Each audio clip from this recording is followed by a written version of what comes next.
Good morning, everyone. Good morning, everyone. We good?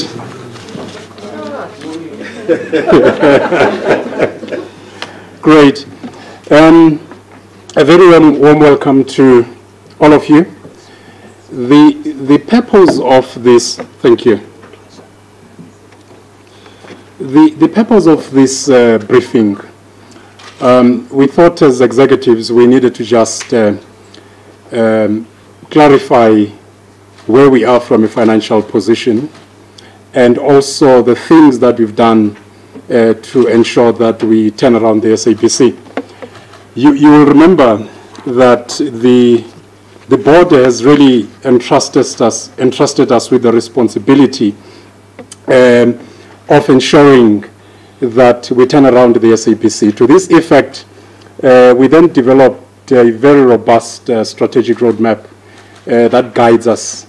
And the focus of that is to ensure that the SABC becomes financially sustainable. We want to ensure that we are a high-performing organization that is geared towards the fulfillment of the public mandate. I must admit that we are beginning to see positive green shoots in as far as the implementation of the plans. And you may appreciate that the roadmap has been widely shared with all of the key stakeholders, including our shareholder. So whatever we do here, we ensure that there's alignment in implementation. One of the key aspects of our turnaround plan is to accelerate revenue generation. And to this effect, we are focused on ensuring that we grow our business. And the segment, or the second tier to that, is the whole issue of ensuring that we have diversified streams of revenue.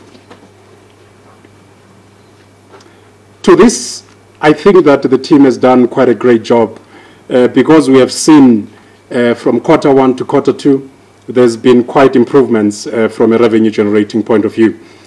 In terms of the advertising, which is 85% of our business from a revenue generating point of view, we have ensured that we develop and execute very unique retention plans in as far as our clients are concerned. We've worked on all of those lapsed contracts, but most importantly, there's been a very strong drive on getting new businesses. TV collections, and we also there are beginning to see that year on year there is significant improvements from a growth point of view. But I must say that the positive growth trajectory that we've seen in Q2, it does indicate that a lot of the plans that have been put in place are beginning to bear fruit.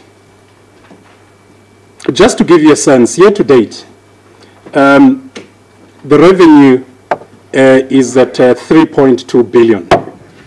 Despite all of the challenges, despite all of the market conditions that we're experiencing, we do think that the team has done well in that respect. Owing to all of the aggressive cost-cutting measures that we've put in place, by the way, these are across the organization. They relate to operational expenses. They relate to all of the issues that we need to deal with if we are to become a commercially viable organization. So because of all of those cost-cutting measures, we see that the total expenditure year to date is sitting at 3.5 billion. Very importantly, the saving that we as an organization have come up with in the past 2 quarters, it's at 463 million. For me, this is quite important because it shows that from a cost-cutting measure across the organization, we are ensuring that we're doing what needs to be done. However, this is not enough, because if you look at our net loss year to date, we're sitting at about 323 million. And the focus loss for the financial year would then be at about 805 million. Then it brings us to the most important thing. When we look at when we look at reviewing all of the biggest cost drivers in the business, is to ensure that we're running an organization that is efficient, that is effective, and that is also commercially viable. The great work that has been done, for example, in terms of reviewing the cost of sports right acquisition, it falls within the need as an organization to ensure that we drive costs, we reduce costs. This is why you may have seen in the past couple of months, there's been very, I would say, concerted efforts on ensuring that we look at all of the deals that were signed in as far as sports rights is concerned, and to look at whether are these commercially viable or commercially they make sense for the SABC. Internally, I know that the team has done a great job in terms of driving costs down. Whether you're talking about what we're doing, and it may be small things, but they really help cumulatively. Whether you're talking about traveling, whether you're looking at accommodation, and all of the other operational related costs, all of these have been reviewed. Unfortunately, all of the efforts that we are doing are not enough, because you must remember, the idea is to look at the business fundamentals, to look holistically at the organization to say, where are the big cost drivers, and what can we do as an organization to ensure that we deal with this. And I've always said this, for us it is important to have a financially viable organization in order to fulfill the public mandate, which, by the way, we have a responsibility to ensure that we deal with. In the past 3 years, you may want to know that the cost of the public mandate has been sitting at 4.2 billion. We've done projections to say in the next 3 years, what would be the cost? And it's sitting at about 6.2 billion. So we are committed to ensuring that we fulfill the public mandate.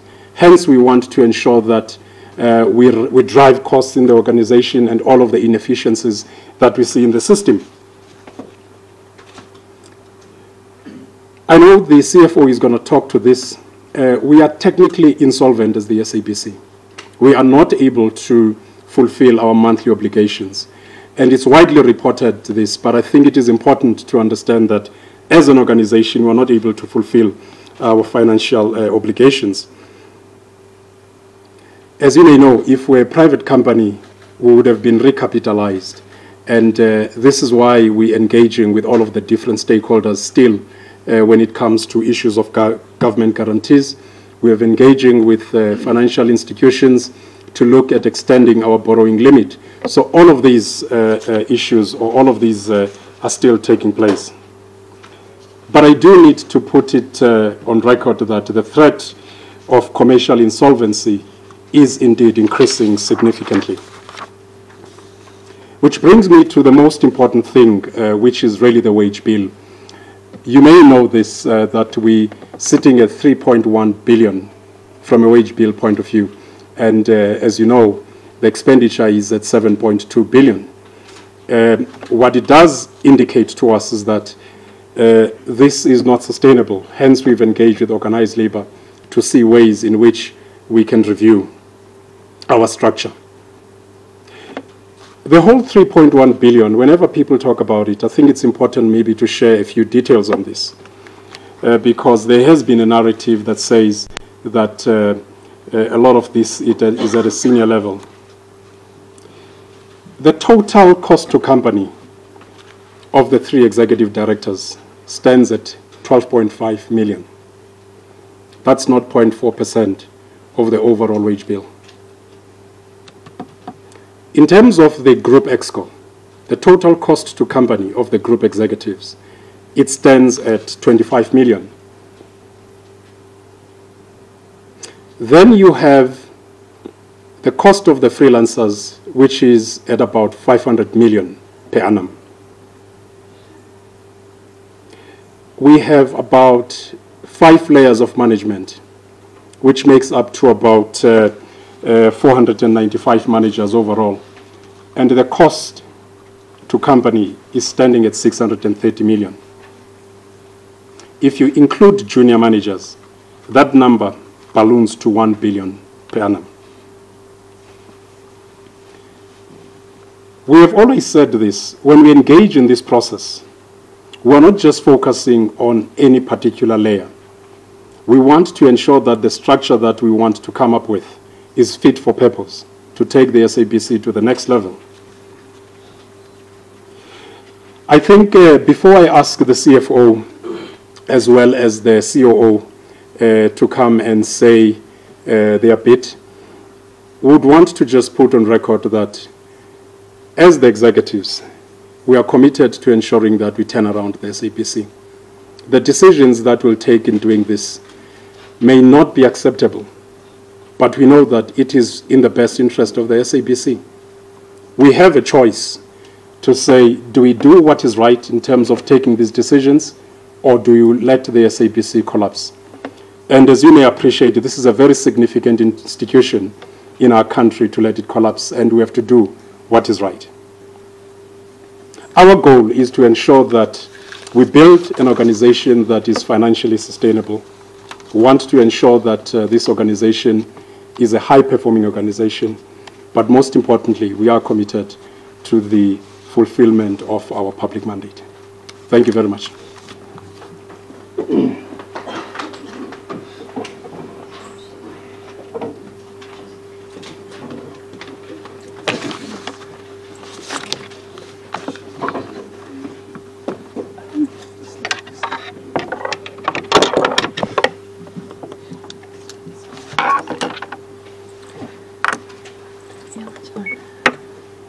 Good afternoon, everybody. I am privileged to be in front of you today. As much as my message isn't necessarily very positive, at least I hope it is transparent and honest and truthful. We did prepare a slideshow, none of which you wouldn't have seen before, whether as part of our annual report presentation, certainly, and then there's a few slides which we're actually, as we're sitting here today, presenting to our board of directors and our shareholder as part of the quarterly report. So maybe just to reiterate, I'm not going to go into all the detail. I will touch on the main themes only and try to supplement the CEO in terms of what he said. Really just to reiterate that our main source of income is advertising. As you will see later when I look at the forecast numbers, our advertising revenue is currently anticipated to be about 570 million less than what we budgeted for. That puts us again at an organizational level at about a 6.8 billion rand organization versus an organization that has a cost base that supports about a 7.8 billion rand organization. The consequence is really that we are here for today speaking about these difficult messages and actions that we need to embark upon. The main reasons for the change in the revenue, while I'm at the topic, is partly SABC 2 and 3, which is not really meeting its performance targets. That is to a large extent driven by the fact that we are unable to secure sufficient content and content of a quality that's required for these stations. It is also a legacy of the past because typically you need to invest in this content up to 18 months before you need to broadcast. And therefore, as you are well aware, our financial situation has been a topic of the day for nearly 2 years plus going now. So we feel the decisions, the impact of decisions that were made 2 years ago. And yes, you sit in with cash playing a very important part of it, or the available cash. TV license revenue is really only about 14% of our total revenue. Yes, there's always room for optimization. There's numerous initiatives that the team is implementing to improve our recovery rate. But unfortunately, even if we move that 1 billion by 100% to 2 billion, it may be then at the point where it is able to sustain us, but it is not going to be possible. And maybe while on the topic, I have now lost my train of thought. You're going to have to forgive me. But so maybe let me talk about expenditure. In the 17-18 financial year, you can see the main cost drivers that we are confronted with. The big one, naturally, the payroll, which I'm not going to be touching on. But there you can see the impact of the investment in our amortization, which wasn't what it should have been. And as I said, we feel the impact there. If I look at some of the items to the bottom of the table, which is what I will call your bad expenditures, typically the kind of stuff that you wish to limit your investment in, we are in the forecast, which you'll see shortly, already reporting year to date about 120 million saving in those kind of items, which would be your other expenditure, your professional and consulting fees, etc. So numerous little efforts that has been embarked upon in the organization in the course of the past 8 months to see that return on our investment. It's everything from bringing legal services in-house, re-looking how we travel and optimizing that travel. Reducing fruitless and wasteful, for example, tremendous reduction from the past year to the current year, and that's real cash that you would have lost in the process.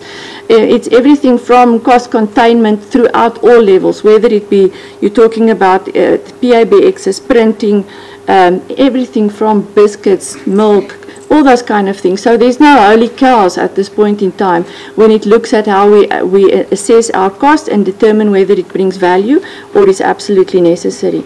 Something like broadcast cost, it does show a relation to your revenue because it's typically what it takes to produce. So if our revenue will be reflecting a negative movement, as with the amortization, then you will see a same trend on your broadcast cost. Signal cost is pretty much a fixed fee, if I can put it that way, for the transmitters, and it is something that we are in the process of optimizing as well as part of cost saving or cost discipline initiatives. You see the depreciation is a little bit less than what it was, or a little bit more rather, but we have also delayed or postponed or is currently reassessing all our capital investment programs, where the idea is really just to focus on absolutely critical items.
Also with a situation where something like investment in content, I referred to it before, I had to be curtailed significantly to be able to fit into our available resources, and therefore we're back at the conversation is we're unable to secure audience share, we're unable to sell advertising revenue, and therefore we're back at the point of the purpose of this conversation. Lots of detail on the slide, but it speaks to many of the themes that I've touched upon now. SABC 1 that is performing a little bit better, but 2 and 3 is struggling. Our other revenue streams are also not meeting expectations, but we do have plans to address them or at least attempt to do some level of recovery towards the year end. And maybe on the upside, a much talked about topic is that the investment we made in the English Premier League. We are very happy to communicate the profit that or the income that's currently being generated. We're almost at the point where we can report break even on the investment there, and about 2/3 of the season is still to come. So we're very optimistic that that investment is going to show a return. If you look at the radio stations, TV licenses, I touched on it, our African language stations are mostly there and thereabouts. The concern is the commercial stations, and a lot, as I said earlier, relates to whether we were able to invest in marketing. TV licenses, a little bit less than what was budgeted year to date, and it will remain so towards year end, but not as significant in percentage as we have seen with the rest of the revenue. Then back at the expenditure part again, I think I'm going to move quickly past this. You would have heard all the themes. Maybe just the very first bullet, again, permanent and non-permanent employees and costs amount to 43% of the total expenditure here. And what generates revenue, the investment in program film and sports rights and marketing, that has not been able to take place. If you look at this is then the revenue forecast that I've touched upon. I've elaborated on the reasons for the underachievement. You can see it in the notes there. And with respect to expenditure, again, we are not all the savings year to date is flowing through in the forecast, and the finance team is busy engaging with business units to understand why and to ensure that we're able to at least not only stick within the expense budget for the year, but in fact be able to show the savings that we have also secured to a large extent year to date. I think that's all there. This is a familiar slide by now, just the main cost drivers. You've seen the analysis. Here, really just to show the portion of our payroll which is independent versus permanent. You can see the significant part is with respect to permanent people. These are also familiar slides. It speaks to the salary increases over a period compared to our revenue growth. As you can see, the 16-17 year, for example, how significantly the revenue drops, but the salary increases continued at levels that would reflect more or less CPI, but there's clearly a disjuncture there. Some of the main themes, again, I've touched on all of them. I think suffice to say, we are, in terms of the sports right, also many topics that's in the public domain, how we reassess the investments we make in this respect with a focus on making commercially sound decisions to the extent that is possible while honouring our mandate and to serve the 28 million plus people that is our audience on a weekly and monthly basis. These themes I've touched upon. The main revenue streams, I think I don't know if more needs to be said about this. The detail, I'm sure the presentation might be made available, so the teams can then assess it, and we will take questions even probably beyond this through the structures that's available. TV license turnaround plans, I also touched on those topics. Advertising revenue, again, turnaround plans.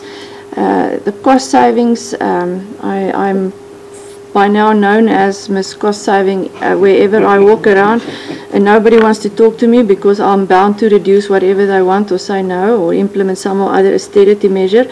But I think it's not for lack of trying that we therefore can really honestly say that we are looking at everything, and when we eventually have to proceed in some shape or form with the 189 that had to be announced earlier this week, it will really be having considered everything else in our business.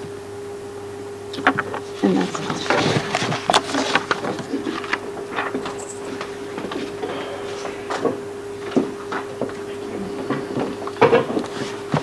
Thank you, CEO. Thank you, CFO, for that presentation. I think what's good about what has been presented here today is that the context that has been provided by the CEO and the CFO makes my job very easy. One of the headline things that I'd like to really put on the table here today is the cost of this unfunded mandate. It was indicated as a historical perspective that our unfunded mandate, which talks to the cost of carrying out the things that we are mandated to do in terms of our regulation and in terms of the provisions in legislation, is historically at around 4.2 billion. The CEO indicated that it's anticipated as a forecast projection that this mandate cost is going to increase. It will probably land at somewhere close to 6.7 billion. Now, this means that when we look at our platforms, despite what we do, it is imperative that we look at our cost base. And effectively, that is the cost of producing the things that we're required to do specifically for this mandate. The CFO shed some light on this. Some of these key cost drivers relate to signal distribution. So effectively, how much does it cost for us to basically transmit the things that are part of this mandate that we take seriously? The other important component that drives these costs relate to broadcast costs. So that is, what does it cost for us to produce these things that are part of our mandate? All of these things effectively give us a sense of what we need to be focusing on from an efficiency perspective. And this is really what we've been doing in the operations component of the business, focusing on bringing down some of these key drivers before we do anything else. And we are the first to admit that historically there have been inefficiencies in the manner in which we have carried out this crucial mandate for our country. One of the key things that we're also looking at really is asking fundamental questions on whether our organization, that is the SABC, is really fit for purpose. Is it structured in a way that allows us to basically bring down those costs and enhance our revenue? I think the key interventions that have been reflected on by the CEO and the CFO actually reflect that in the past 2 quarters, we're beginning to see efficiencies. That is from a profit and indeed a cost perspective. So we're driving down costs and clawing back on key aspects of revenue. We are very happy to report today that this has resulted in a marginally improved performance, particularly for our radio component. You would be aware that we run no less than 19 radio stations. So it's important that we address these crucial aspects of the efficiencies within our business. Within TV, we have had some challenges. We are comfortable that we are continuing to ensure that the revenues that we derive, particularly from SABC 1, are protected and maintained. We have made key strategic interventions to ensure that our audiences, which have a direct correlation with revenue, are actually enhanced on SABC 2 and SABC 3. The introduction of our CEO and our CFO in recent times have ensured that we've been able, as executive management, to really derive and create what we are describing as a robust turnaround plan within the SABC. So our turnaround plan, in essence, is very simple. It tries to maximize efficiencies in the business. And that effectively means bring down our costs and ensure that we claw back on revenue and our audiences. That is for our 2 main platforms that are on TV and radio. Let me reflect and give you a sense of what we are also doing in terms of grasping the future opportunities in the SABC. One of the key interventions to maximize revenue really relates to our ability to invest in new technological innovations. That relates to the opportunities in the over-the-top space, applications development for the SABC, ensuring that we prepare and are ready to benefit from the multi-channel future that will be seen within the digital migration, possibly DTT environment.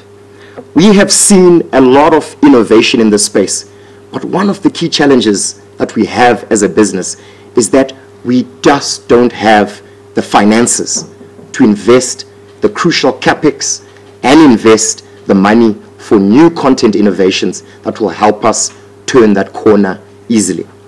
The CFO has laughed and has made a joke of the fact that she's very tight about managing our cost base. This is crucial. However, there's a realization, particularly from our CEO, that we must find funding opportunities so that we can grasp these opportunities in the future.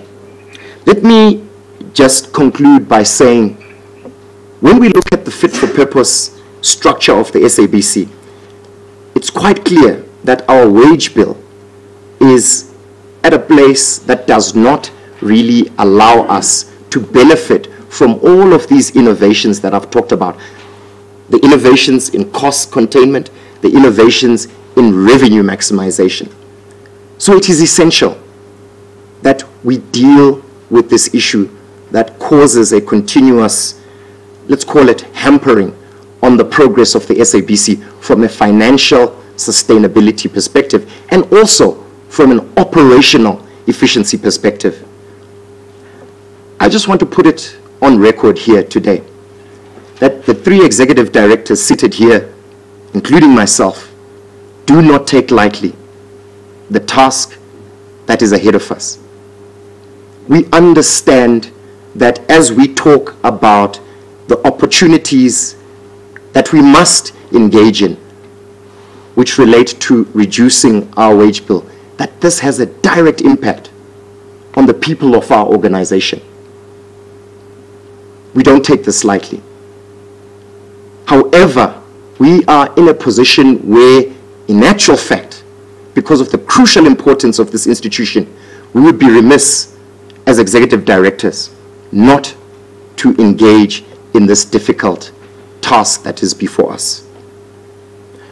I want to reassure the people gathered here that this executive management team will do everything in our power to ensure the sound turnaround of the SABC. We will also do everything in our power to ensure that the sustainability from a jobs perspective, but also from a financial perspective of the SABC is secure to the best of our ability. Thank you very much.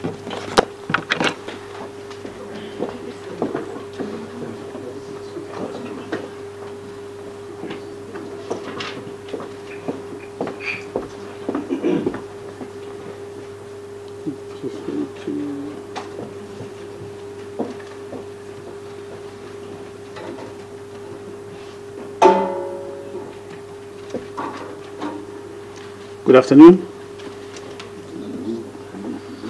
I just wanted to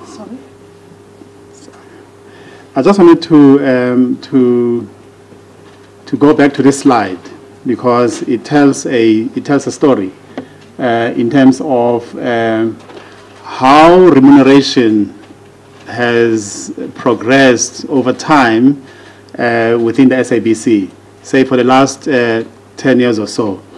You will see that those curves are giving us an indication as to how we've consistently managed to increase salaries, even though in some instances the CPI was low. And so maybe we might want to attribute this to the artistry, the wizardry of the negotiating teams in the past. But whatever it is that was happening, you will notice that it did not take into consideration, where CPI was.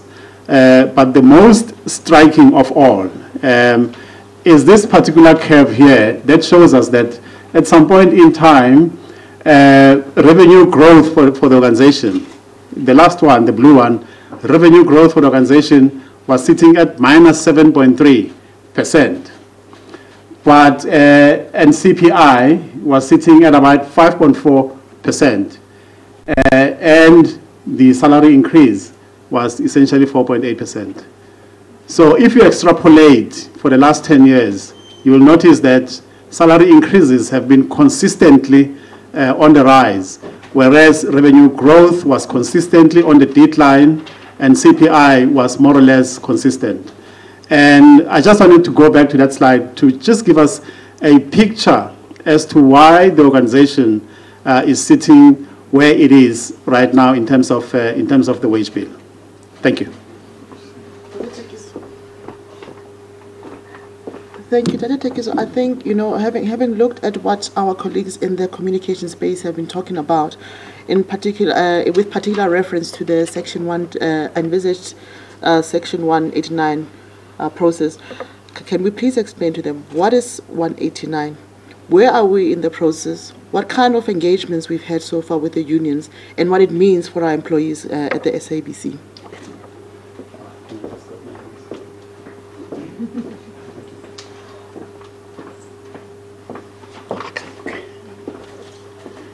All right, thank you. What is 189? 189 is Section 189 of the Labor Relations Act, and it is the section that deals with retrenchments. Where are we at the moment? We're at a point where we've consulted with organized labor. That is our representative unions, and in essence, these are 3 unions, and that's Communication Workers Union, that's PEMAU, and that's MWASA. And I think people will frown at the fact that MWASA is also included, whereas they don't command the majority. The Act is very clear that when you go through Section 189, you have to make sure that you include all the unions that are representative or that have members within the organization. And so we met on the 12th of October with all unions to communicate to them the fact that the organization is in the process of invoking Section 189 of the Labor Relations Act. That meeting could not proceed to the extent that we wanted it to, and it essentially was not concluded, and the conclusion was the fact that we want to put the notice, Section 189 notice, in abeyance so that we can come back at a point where we are able to provide organized labor with all the information that they are looking for. And so we have then been able to issue a Section 189 that is fit for purpose. Fit for purpose in the sense that it encompasses all the characteristics that are articulated in Section 189 of the Labor Relations Act. And I'm just going to take half a minute to indicate to you what are those characteristics. First of all, our notice indicates the rationale as to why we're invoking Section 189. And the rationale is divided into 2 areas or 2 tiers. The first being the financial aspect, and the CFO has given you some glimpse as to the dire financial strait that the organization finds itself. So the first rationale is the financial. The second rationale is the structural reason. And the structural reason is very interesting if we understand that we have, on one hand, a contingent of freelancers, and on the other hand, we have a contingent of permanent employees. At this point in time, we have 2,400 plus minus freelancers on one hand, and then we have 3,376 employees permanent on the other hand. Now, what has happened over time is that we have found a situation where, in some instances, you have our permanent employees having their functions being taken away or taken over by freelancers, and thereby inflating the wage bill. And so this is the structural tier that I'm referring to, where I'm saying that our notice is premised on 2 tiers. Our notice goes further to indicate the number of positions that have been identified to be affected. Let's pause here and indicate that whereas the organization has identified that number of employees, which at this point in time is 981, the notice is very clear that Section 189 affects all employees. It affects all employees from executive directors to the lowest grade employee within the organization. But for now, the organization has identified 981 employees. The notice also talks about alternatives that have been considered before the organization can contemplate going through Section 189. The alternatives, some of which have been spoken to by the CFO, pertain to the cost-saving measures up to now, we've been able to achieve. And as of now, today, we've been able to, to achieve at least 60 million rand in terms of savings. And I think she referred to, the things that the organization can no longer do because some may be perceived to be, luxuries. For instance, we've done away with. These are the last bottles that you are seeing here, bottled water. This is the last stock. We're not going to, to have those luxuries anymore. And so that may be the, some of those criteria. Some of those alternatives. The notice also speaks to the criteria that we are going to follow in the event we go through Section 189. And those criteria may include things such as the organization, being what it is going to place emphasis on skills, qualifications, and experience. And then the other criteria might be LIFO, last in, first out. These are matters that we're going to engage with unions as we go through the consultation process. Notice also speaks to the issue of severance pay.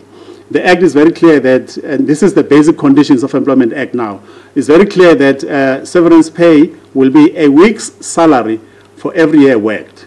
Now, our notice is very clear that in the event we go through this process, and in the event we provide an affected employee with an alternative job, and that employee decides or unreasonably decides to decline that alternative, unfortunately, they will have to forfeit the severance pay. Quite importantly, the notice also speaks to the fact that there must be the appointment of a facilitator.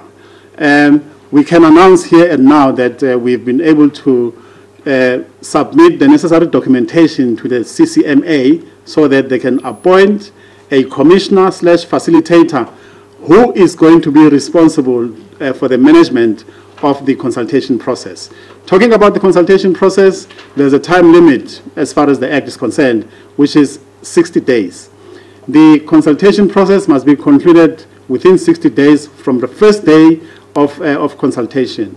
And after the lapse of the 60 days, the organization can proceed, with termination of employment. If we actually proceed with retrenchment. In conclusion, I just need to highlight the fact that with the organization implementing the public protector remedial action, the organization has been in a position to unravel, some of the irregularities that have happened over time. And those can essentially be classified into three. The first one being there were ad hoc increases, that were implemented without any just cause. We are delving deep into those, to begin to understand what transpired there. Secondly, there were irregular appointments, where there is no proper documentation to justify those appointments. And thirdly, there are those promotions that can never be justified in terms of a paper trail. Now, these three have essentially cost the organization an amount of 60 million rand, which is an amount that we are going to be pursuing. Before I leave, and I know I have time limitations, I just need to highlight this point quickly.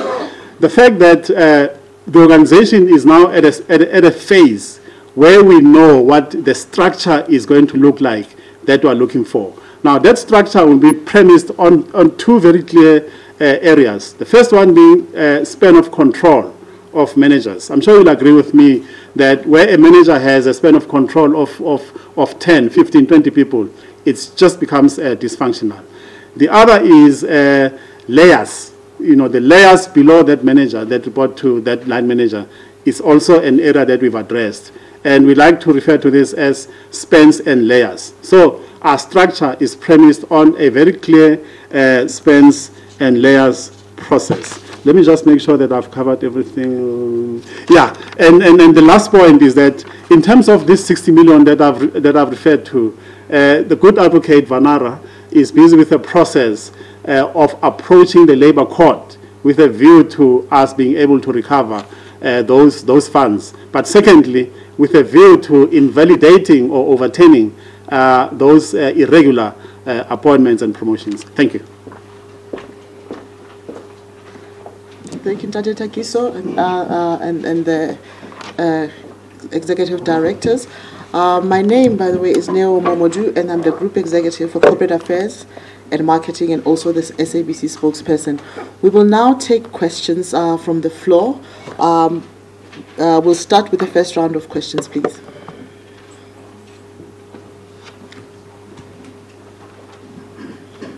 Please, when you ask the question, can you state your name and where you're from?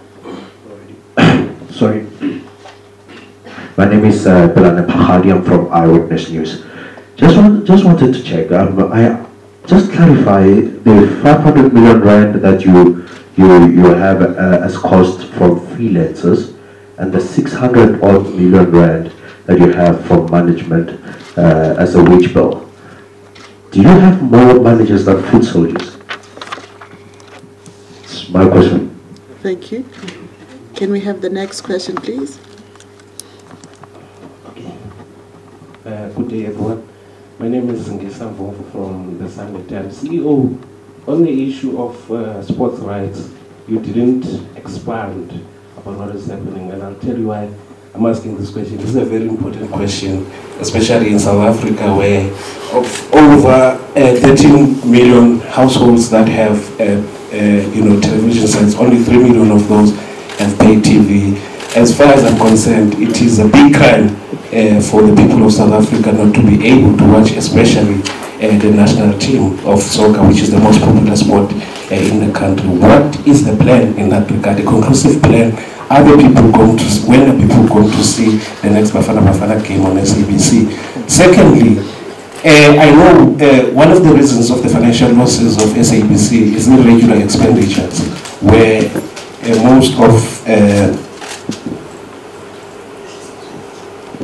of the losses that have been recorded by SABC are via the regular expenditure, monies that were unduly paid to certain companies that do business with the SABC.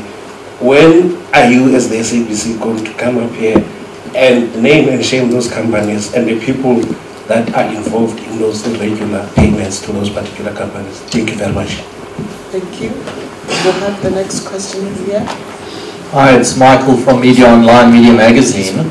Talking about the 60 million that SABC is trying to get back for irregular appointments and bonuses and that, is money paid to Tlali Motsoeneng part of that 60 million, including bonuses given to him and the salary given to him? And then the second question would be the impact on programming, the quality of content that the SABC is going to be offering due to all of these cuts, and particularly the impact on procurement of programs and calls for shows, local shows. Thank you, Michael. Next question, please. Good afternoon. My name is Isaac Matlango from the Sowetan. My question is directed to Mr. Tikiso. When you touched on the SABC going to implement the public protectors remedial action, you mentioned that there's people who got ad hoc increases which can be justified. Are you able to give us examples? Maybe there's someone who got 200% salary increase, something like that. And yeah, that's it for me. Okay. Can I now ask the responses? But unfortunately, again, they have to come from here because of the television. The CEO, can I just... Yeah, Yolanda, if you can, please come and address some of the questions. I'm going to speak specifically to the irregular expenditure item. Maybe just to give some context, in the 17-18 year, the irregular expenditure in the year was about 560 million. Year to date, 6 months later in the 19 year, that value is about 80 million. So firstly, there's a significant improvement in the instances that results in irregular expenditure. If you then look at the actions, now there's a host of things that contribute towards irregular expenditure. We do have plans for almost all of them. The results we are, I'm carefully optimistic that we can already see some impact of our initiatives. But if you talk about maybe it's a combination of the Public Protector's Report and the SIU investigation, which speaks to irregular appointments, etc., and links to what Ntate Tekisa will speak about. There are a number of forensic investigations that are still ongoing, and when the results are published, we will then proceed as per the recommendations, and it could be a variety of actions. But I think our actions to date, even as we've conveyed in the last hour, says that we're serious about this, and we will do everything within the law to recover the money that was lost or wasted or irregularly applied in the past. Thank you, Chris.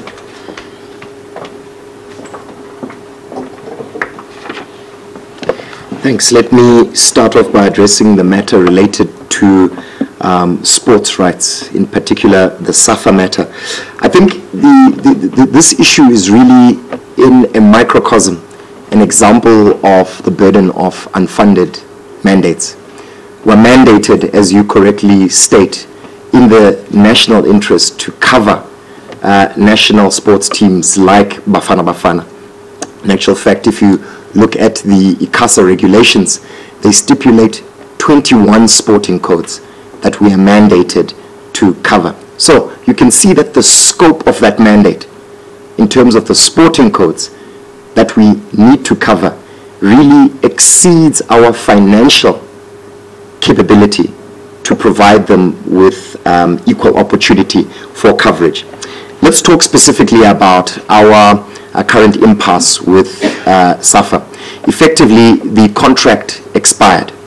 We were notified by SAFA that they expected that we would enter into terms with them that reflected our previous arrangement, which effectively was 110 million per annum, which came to a total value over 3 years of 330 million rand.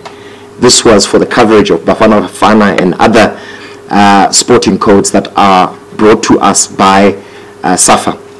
We then, as indicated by the CEO and the CFO, used a matrix that we're now using that talks about our ability as the SABC to really commercialize the benefit of the acquisition of these sports rights. It's basically called, from a technical position, amortization.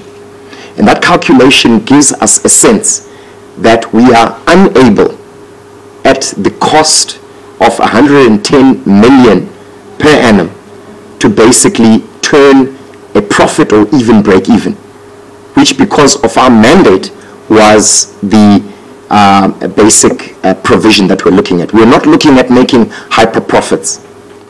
We were not even looking to, benefit extraordinarily from covering Bafana Bafana, because we understand that this is part of our mandate. But what we could not do, given the financial position of the SABC, is place the corporation at risk by entering into sports rights deals that ultimately are not financially sustainable. We then indicated to SAFA that from a cost base and what we are able to afford at the SABC, even though we do not have, the little that we have, we still made an offer of 10 million, which was effectively to take these rights on a non-exclusive basis. So what does that mean?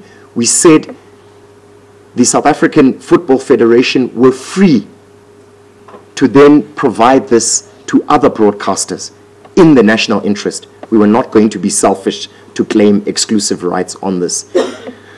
What I can say is that we hope to continue with our discussions with SAFA in the interest of really, as you indicate, bringing the broadcast of our national team to South Africans. If I can just talk on something that you did not ask about, just to give you an example of some of the sports rights that we've been able to acquire that follow this financial model that the leadership of the SABC have now mandated us from an operational perspective to execute on. It was reflected on already the positive returns that we have derived so early from the acquisition of the English Premier League. This really gives you a sense that we are not just speaking to our ability to act in a financially responsible way around the way we acquire rights, but we are doing this. I'm also happy to indicate to you that we were able to enter into a financially sustainable sports rights arrangement with Cricket South Africa to bring the Mzansi Super League, which is the T20 format that will attract both domestic and international players, cricket players, to South African shores for this fantastic showcase, which is about to launch on the 16th of November. Now, this just gives you a small snapshot of the things that we're doing from an operational and structured perspective to bring down our cost base and bring revenue. And ultimately, this should give you an example and really talk to some of the questions that were asked around content. Will the SABC continue to acquire content, especially from a local position? And how will we do it given our financial situation? I think one of the key things that we're looking at as executive management is innovative ways of looking at our ability as the SABC to generate content, also as an opportunity to support and create enterprise development within the film and content production industry. I think we will be at a stage very shortly we will be able to come forward with some of our plans that will give you a sense of also how we will acquire content in a more efficient way and in a way that really allows the industry as a whole to benefit from some of our suggestions. Thank you very much. Dr. Tekiso?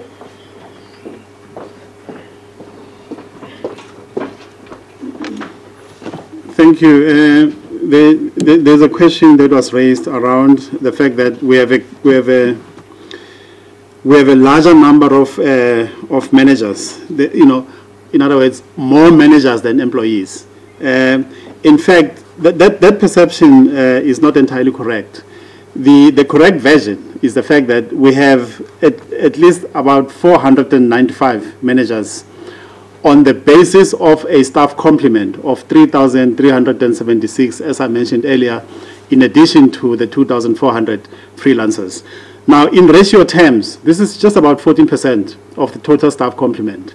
Now, why are we where we are? Well, where we are because of problems around, for instance, the naming conventions of jobs.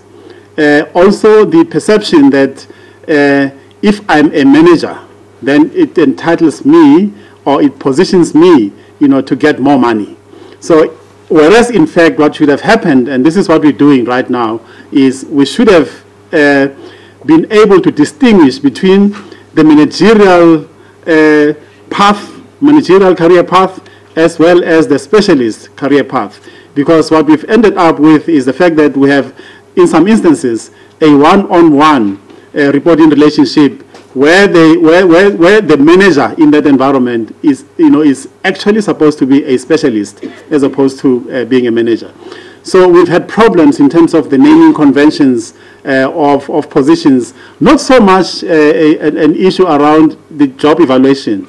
I think as far as job evaluation is concerned, we are satisfied that we have the right tool, which is credited by Deloitte, for instance, and I'm sure all of you know a job evaluation tool called Peromnis, a tried and tested system. So no issues with job evaluation system, but issues with the naming conventions of positions, an issue that we're addressing right now. So, cut a long story short, the 1,000 or so number that has been communicated across the board in terms of managers is not actually entirely correct. The correct number is 495, and that's essentially 14%, of the total staff complement, permanent staff members.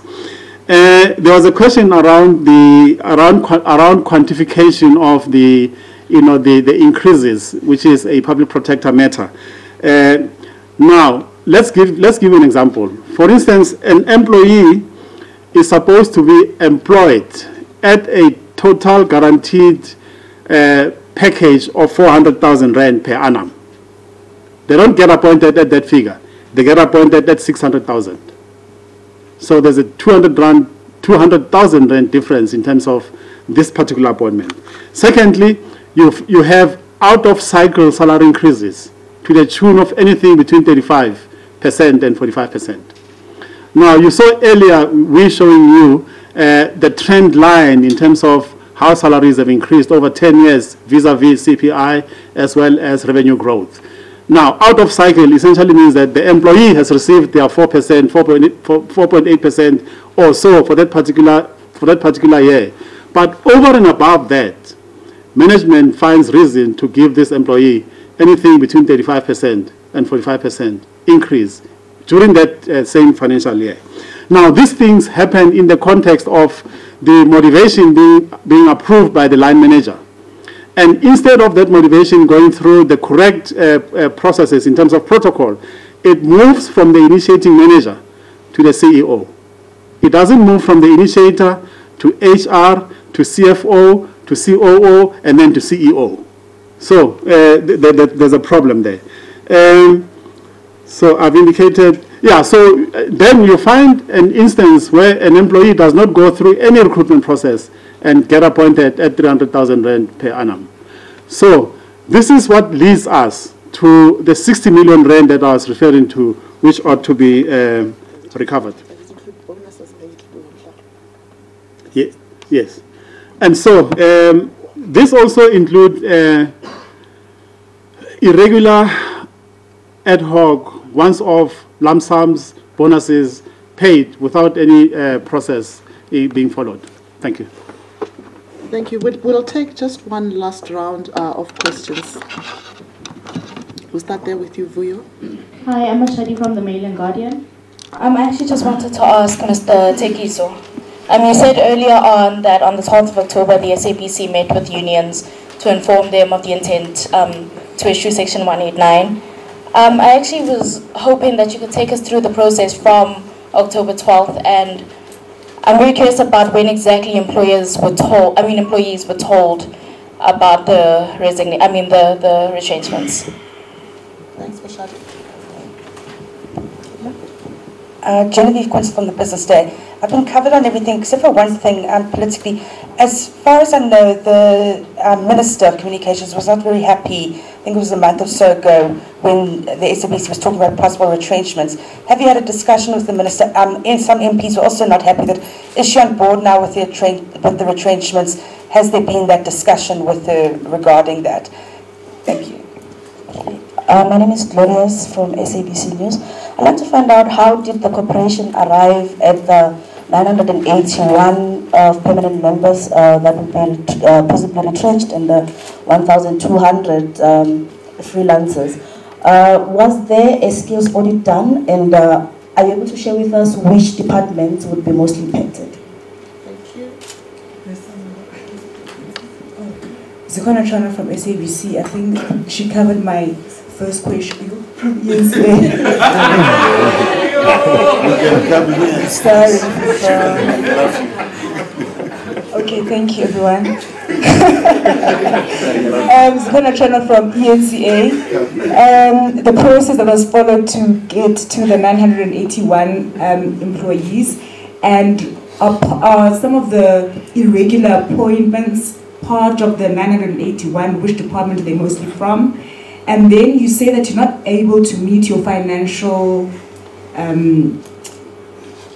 payments for the month. Will there be shows cut from the broadcaster? I know there was panic around Uzalo at some point when the production company wasn't paid. Will there other be shows that will be cut from the broadcaster?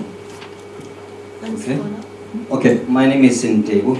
I'm with the SABC.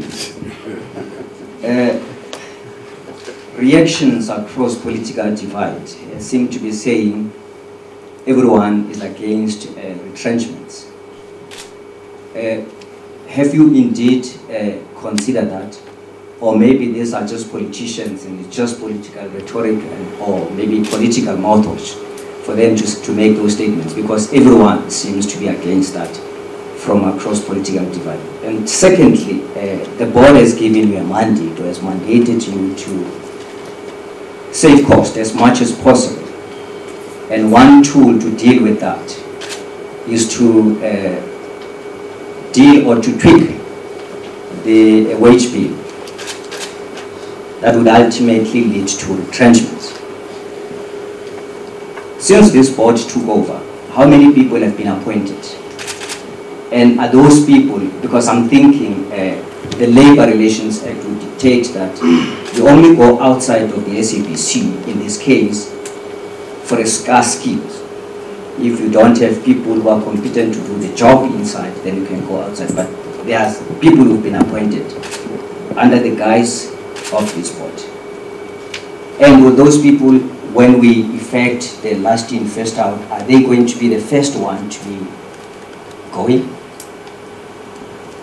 And in the spirit of the National Development Plan, government wants to create more jobs. It's a worrying factor for all trade federations in the country, especially now with the latest unemployment figure released. What is the SABC's contribution to ensure that indeed ultimately as a state-owned enterprise or as a state-owned company, what is your contribution to ensure that you contribute to that 5 million jobs that is envisaged in the National Development Plan? Thank you. Okay. To end the session, Michael? No. Yeah, Michael from Media Online again. So just to flog a dead horse, is Cloudy part of the 60 million, or is Cloudy a separate matter which you're trying to get money back from him? And then your response to those people and organizations, the unions, political parties, who are saying the SABC shouldn't have put out a notice saying it's implementing Section 189 before the CCMA mediator got involved. So the CCMA mediator should have happened first, and then SABC should have put out the statement saying it's implementing Section 189. Thank you. Just one last one. Last one? Yeah. I think there's another comment there who wants to ask another question. Good afternoon. My name is Aubrey Mutombi. I work for Sunday World newspaper.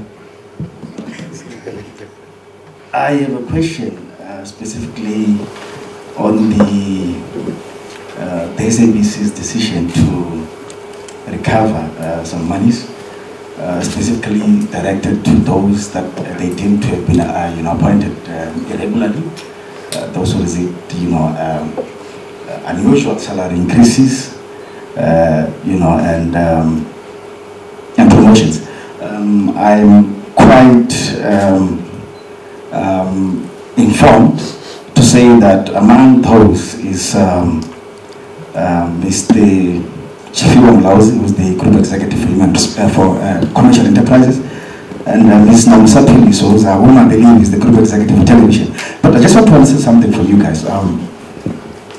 Is the SABC prepared for the legal showdown, especially given the fact that it has had quite worrying figures in terms of legal expenditure?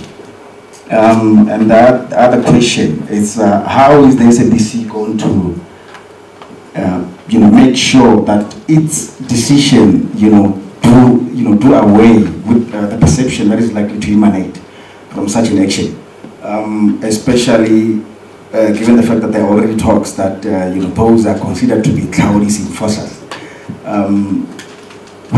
Don't you think that you are likely to be accused of the same page that Mr. Mtsweni was actually accused of? And the other question is just, a lighter one, and I believe is directed to the retrenchment itself. I just want to understand, from the 981 employees that have been identified for possible retrenchment, how many are actually journalists? I think that will be all for now. Ngisa again from the Sunday Times. One final one.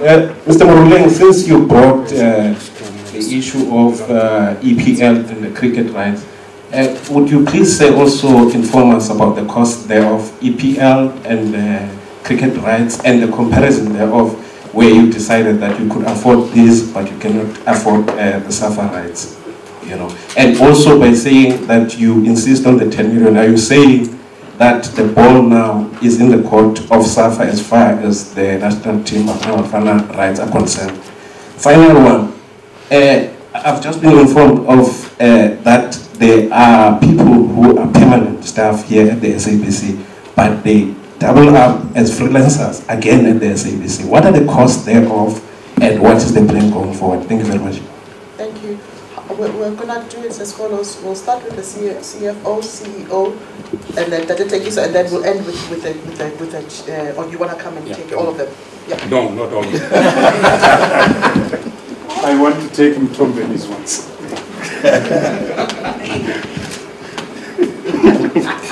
Why me? It's good to see you. Thank you. I think the first question was in relation to the engagement with the minister and I would not want to speak on behalf of Minister, but I do know that there's engagement and alignment at the board level. The reaction from different political parties, I think because it's a very topical issue, you know, we're expecting that there's going to be reactions from different people on this matter. But what is very important is that it's important for the SABC. And if you look at our sustainability and all of the facts that have been shared here, we cannot continue the way things are. So there is a need to review our structure and how we do things. The issue around the recommendations of the public protector, I think I just need to make it clear, nobody's purging anyone here. We're doing this on the basis that we have an obligation as an organization to act on those recommendations.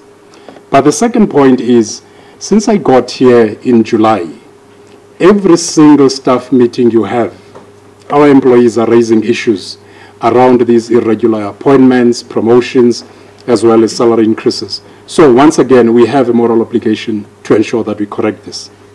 We are not purging anybody. But, and I think the idea here is to ensure that from a good governance point of view, we align. But most importantly, we want to ensure that from a staff or employee point of view, they know that we act when they're raising issues of concern. So I think those are the ones that I would like to handle. Yolanda?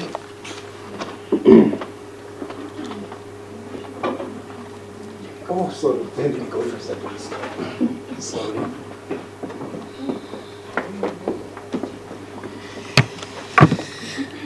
Thank you, CEO. There was a question that was asked about shows on SABC and whether we will continue or they'll be affected by the financial situation that we face.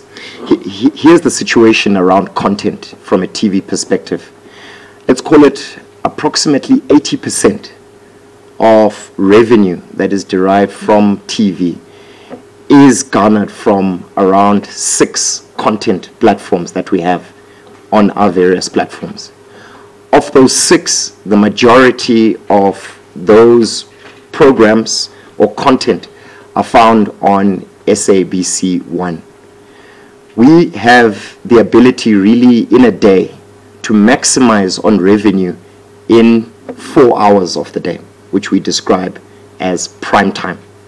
So it gives you a sense that what we should be looking at is not necessarily cutting down on content that derives the revenue and brings the audiences that we require during this peak 4-hour period that we're able to maximize in terms of revenue. But what we are actually looking at is ensuring that we generate, as I indicated before, the ability to generate and create more content using opportunities around enterprise development and smart partnerships with our content providers. We realize as the SABC the crucial role that we play in the industry, and we will not do anything to create, let's call it panic or destabilize the industry. In actual fact, we view them as a crucial partner, that is content producers, as a crucial partner that we will work closely to ensure the sustainability of the industry, and indeed to ensure that the SABC is in a place where we can continue to provide this crucial platform for content. With regards to our agreements with SAFA, as I indicated to you, we are still engaged with SAFA. Nothing, as you say, is off the table. We are currently engaging them, and we hope that we'll arrive in due course at an arrangement that will allow us really to continue to bring soccer to the soccer-loving people of our country. I think those are the questions that. About what to pay for the EPL and as indicated, that is the commercial terms of our arrangements are subject to non-disclosure arrangements, To an extent, we cannot give you the exact details.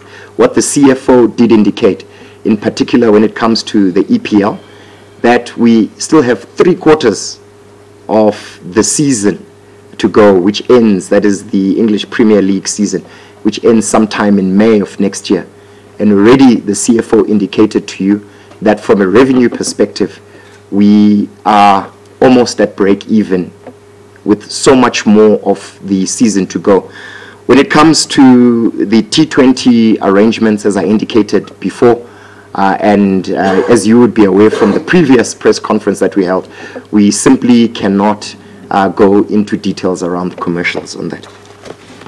Thank you. Dr. Tekiso?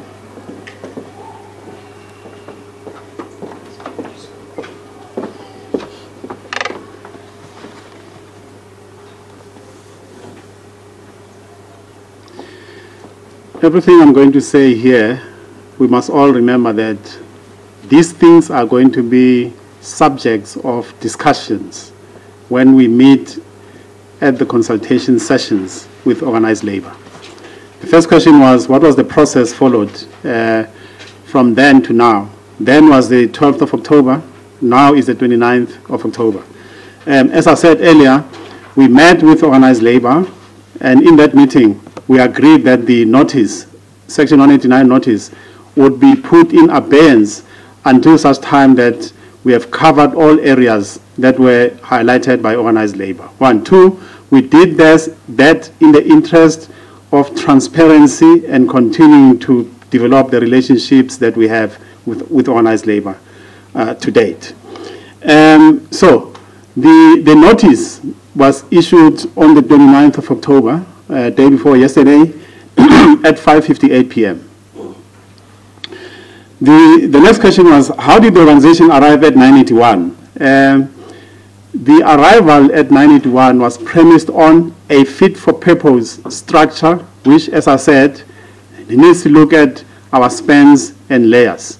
2, I've indicated that in certain areas we have found that there's duplications, that you have a permanent staff member on one hand doing a particular job, and then you have 3 freelancers doing exactly the same job. So we had to look at those things to make sure that we arrive at some numbers. But let me hasten to add that we have indicated quite clearly, categorically, that the retrenchment process affects everyone. But for now, we've been able to identify the 981 positions. Another question was, does the retrenchment process include those that are cited in the irregular process? The answer is yes. How many people have been appointed with the new board? Let me just give you an example. Advocate Vanara was appointed with effect from the 1st of October now. The COO was appointed in February this year. In August. So the CEO was appointed 2 months ago. July. July, yes. And the CFO was appointed June this year. So the team that you see here is actually new. Question is, the answer is no more than 50 people were appointed during the currency of this new board.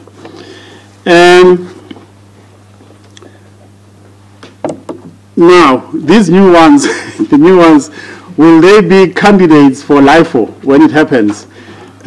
Okay, let's put this in context. The context is that there are going to be criteria that are agreed upon or that are going to be consulted upon by the parties. And the criteria that we have in mind right now are 2, essentially. The one is skills, qualifications, and experience. That's the first one. The second one is LIFO, last in, first out.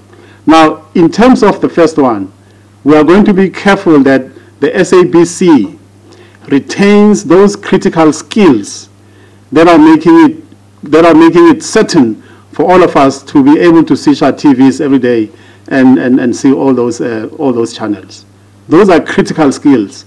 Let me also take this opportunity to say even though there's a moratorium on recruitment within the organization right now, the organization is careful to say we will not compromise those key critical positions, such that if somebody were to leave this organization today, they resign, they retire, what have you, and they are a critical skill, we will make sure that we replace that individual.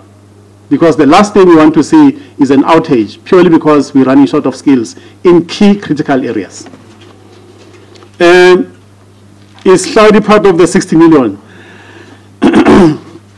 Let me just say that there's a legal process happening between the former COO and the organization, and the figures that I have seen is something around 22 million, which can be legal costs, and then the other figure is 15 million, which I believe is a bonus. So those numbers, maybe they form part of the 60 million, but let's just make sure that we understand there's a legal process happening right now. The issue of the CCMA mediator, the question is we should have appointed a mediator before the notice. No, the Act is very clear. Section 189, capital letter A, says that the organization, the employer, needs to attach the notice, right, to the documentation when you request a facilitator/commissioner. So it's as per the Act, it's legal. Question was pertaining to our executives, whether the two executives are irregular appointments.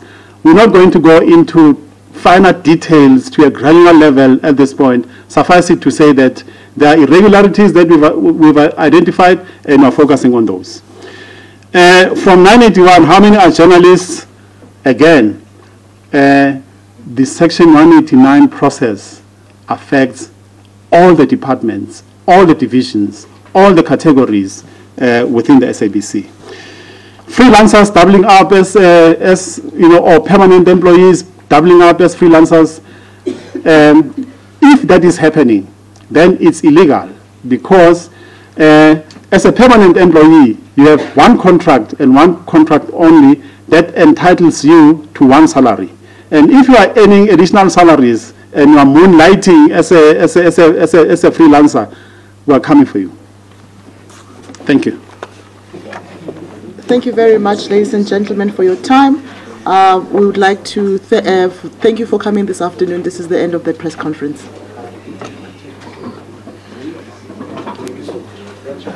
Thank you very much. We are coming for you. What, we are coming for you? Yeah, I agree. Did my recorder die? My recorder didn't die. That's awesome. I thought it might.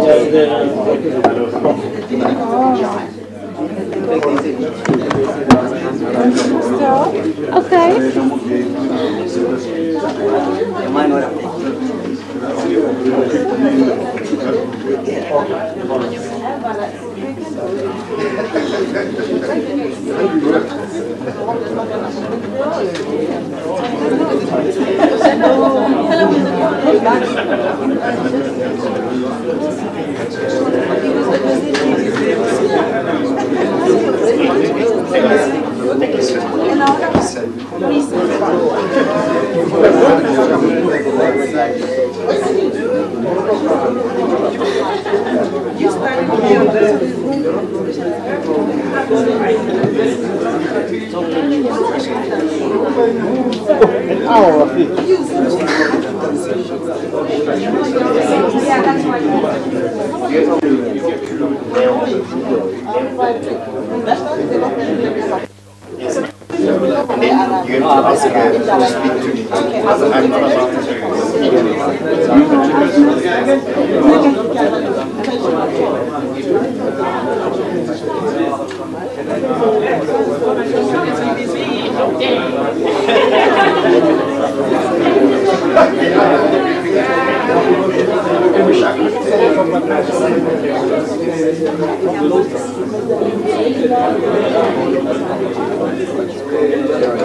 For the sake of what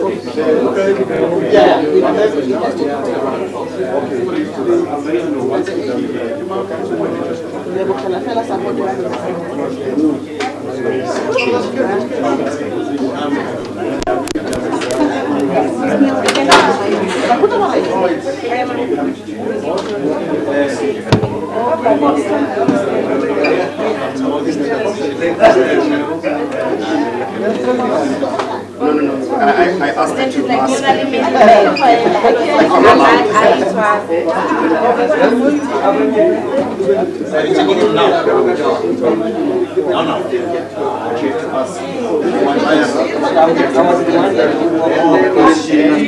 She reports everybody.